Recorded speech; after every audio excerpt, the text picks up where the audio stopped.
They've got Egg McMuffins. We've got Egg McStuffins. Here are 10 important reasons why McDonald's is always so cheap. Sure, one of the best things about fast food is that it's quick and easy without putting a strain on your wallet. Ever wonder why? I'll tell you everything you wish to know. Switch to digital menus. Awesome! Usually, when you go to McDonald's, you already know what you're going to get. We've all got our go-to orders, but sometimes we want to change things up a bit, so we need to consult the menu. This is one thing that has now become even easier to do. For the past few years, McDonald's has been making the switch to digital touchscreen menus. Sounds good to me! While this may seem like a big cost up front, in the long run, it will help save a lot of time and money. The ever-changing menu is meant to utilize a marketing technique called dynamic yield. This means that the menu changes to display items based on things like the weather, the time of day, and how busy the restaurant is. If it's busy, for example, the menu will display items that can be made quickly to limit wait times. The menu also heavily advertises an add-on section with extras to add to your meal, like fries or a drink. All of this combines to make McDonald's save the most money it possibly can, and for you, the customer, to spend even more. Good for them. Wholesale is everything. Is there a project you're working on? I know more than you.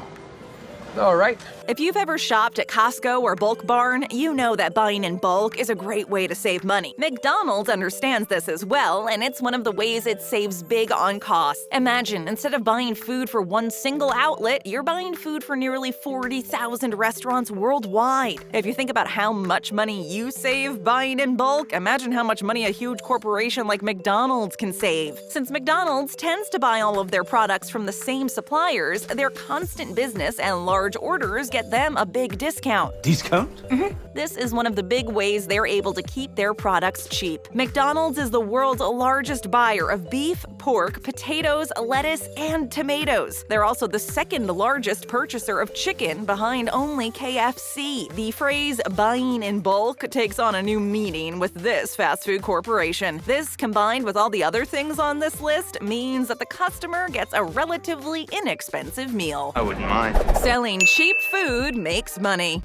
Think about it. While it may sound counterintuitive, selling cheap food makes McDonald's money. A business can make more money by lowering the price of an item if the increase in demand is greater than the price decrease. That means that if you lower the price of an item by 5%, but the sales increase by 10%, then you're going to collect more money. When you think of all the coupons, sales, and value meals that McDonald's offers, it's obvious that the company uses that knowledge to its benefit. Yeah, no kidding. Simply said, McDonald's will make money selling burgers for $1 if it can make the burger for less than $1 and sell lots and lots of them. Volume is the name of the game, and this is where serving so many people helps McDonald's bottom line. It's also why McDonald's will do everything to get you your food as quickly as possible. They even teach their employees and shape their menu around this principle. Anyone who's worked at McDonald's knows that you have to go as fast as you possibly can. Over the years, the company realized that having menu options that use more than 10 ingredients slows down this process, so they've gone so far as to remove those items from the menu. Yeah, that's the reason.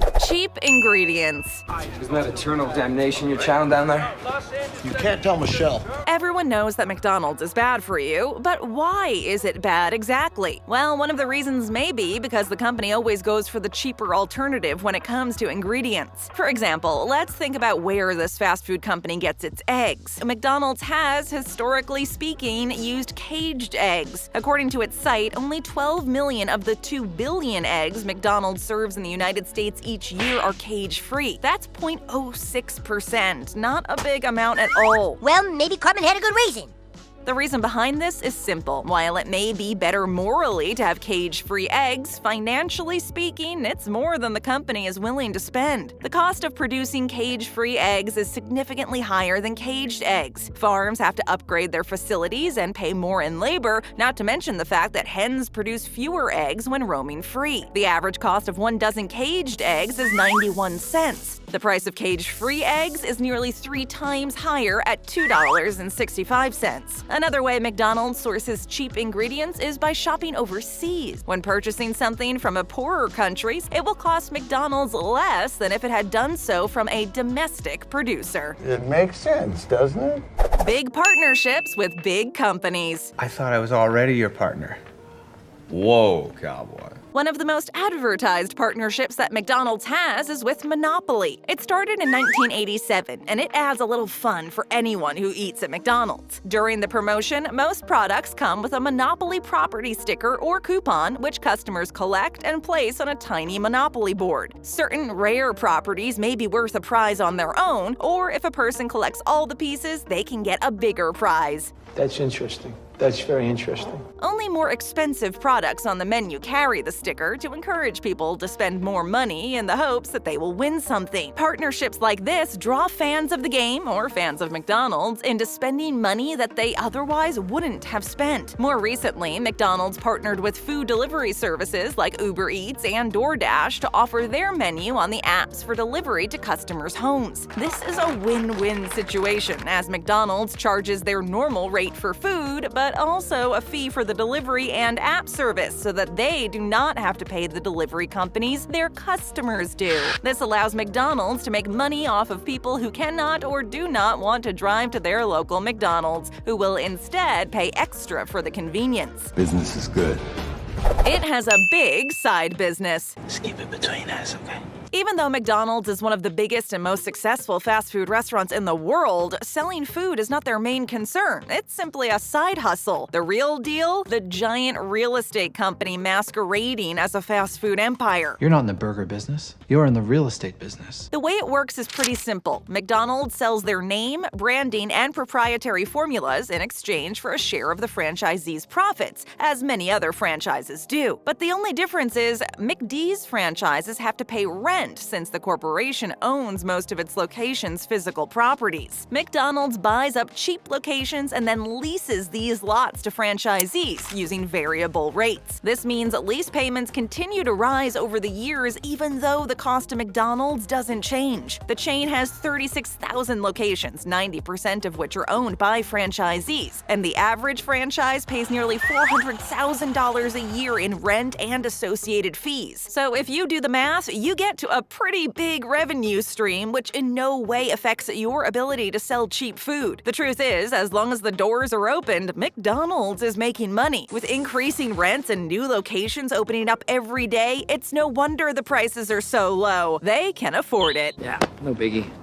Mass-produced meat. Tell me about it. Unsurprisingly, McDonald's uses a lot of meat in their products. Like, a lot. Like 1 billion pounds of beef a year in the United States alone. Meat is one of McDonald's more expensive ingredients, but the company still manages to find ways to get lower prices by profiting off of concentrated animal feeding operations. Cows need space to grow. Grazing operations require 26% of the Earth's habitable land. The United States alone has over 700,000 cattle ranches, meaning cows are not getting the space they need. That doesn't sound good. At these ranches, the cows graze for 8 to 12 months. Once the cow reaches a certain weight, they are shipped to concentrated animal feeding operations to fatten them up before they are slaughtered for their meat. This is done by pumping the cows full of corn, soybeans, and antibiotics to gain an absurd amount of weight in only about 100 days. This isn't healthy for the cows, nor is it ethical, but it lets McDonald's get the ingredients it needs. Thankfully, in 2016, the company started a sustainability pilot project where a portion of their beef was purchased from a verified sustainable supply chain. The project is still in its early stages, so again, it's hard to tell what impact this will have on prices if McDonald's decides to get all of their meat from sustainable sources. But it's a start. I see what you did there. Good one. History of McDonald's. Ronald McDonald's. Before we get into the meat of it, let's talk about the humble beginnings of one of the most recognizable fast food chains in the entire world. The first McDonald's was started by Maurice and Richard McDonald's, two brothers who had no idea what life had in store for them. It all started in 1948 when the brothers converted a drive-through barbecue restaurant into a burger and milkshake joint. The original McDonald's focused on burgers, fries, and shakes, and even back then, their prices were a low, selling their food products for half the price and in half the time of competing restaurants. What's this? Your food. No. I just ordered. And now it's here. Well, McDonald's started doing things differently right from the start. Instead of relying on waiters and waitresses, the McDonald brothers installed a self-service counter. Instead of cooking each meal to order, they prepared their burgers ahead of time and kept the food warm under high-powered heat lamps. Nowadays, this concept isn't unusual. We've grown up with McDonald's and Wendy's and a whole lot of other places that have been operating by this standard fast food model, so it's not out of place. But at the time, this type of thing was unheard of, and it gave them a much-needed edge against their competitors. We all know the story from there. McDonald's continued to grow and grow and grow. Nowadays, the famous golden arches are one of the most recognizable symbols around the world. Welcome to McDonald's. Guys, chill out! Low prices lure people in. Well, obviously. McDonald's is pretty well known for their coupons and their dollar menu featuring items for either $1, $2, or $3. But how can the company continue to make so much money if they're selling items at such a low price? Well, once again, abiding by the law of decreased price, increased sales, the reason behind their lowered prices is to lure in customers. McDonald's aims to bring in as many customers as they can, no matter the cost. Literally. Their hope for pricing items so low is that customers will buy a lot of the discounted products or buy other, more expensive products since they're already in the restaurant. Thanks for telling me. This marketing technique may not always work, especially if products are priced much lower than what it costs to make them. But not only does McDonald's provide heavy discounts to keep customers, but they also create an environment to keep customers in the restaurant longer. The biggest example of this is the Kids Play Place, where kids can climb, play, and hide from their parents when they don't want to leave. Having this keeps families in the restaurant longer, meaning they may buy multiple items. Offering free Wi-Fi and comfortable seating is another way McDonald's tries to make customers want to stay for longer. If students, for example, go to Mickey D's to do work and use the Wi-Fi and outlets, they may buy more than just one coffee throughout the day. More customers equals more sales, and more sales equals more money for the people who are running the company. Good to know. Cheap labor. Or very stingy.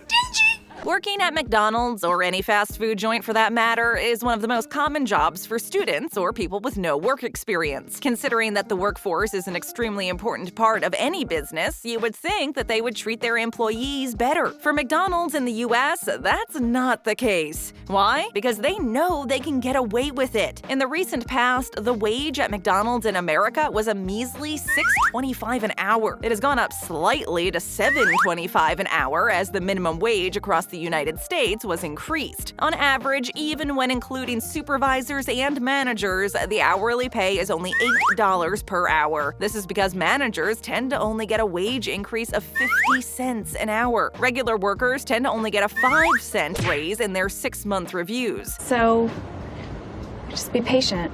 Of course, while this may be fine for a student who is being financially supported by their parents, this type of wage can't cover the everyday living costs of most people. One of the reasons McDonald's uses to justify its low wages is the fact that the company largely hires untrained people with no work experience. They train them in a few basic skills, such as cooking the burgers or taking orders, meaning that its workers are easy to replace and they can continue to justify the low wage. What makes this worse is that the company can afford to pay its workers a living wage. In Denmark, for example, McDonald's pays its workers an average of $21 per hour with 5 weeks of paid vacation. We'll just have to wait and see how long it takes McDonald's in America to catch up. We'll see about that. Stick around, leave a comment, tap or click for more great videos, hit that subscribe button, and ring that bell to join our notification squad.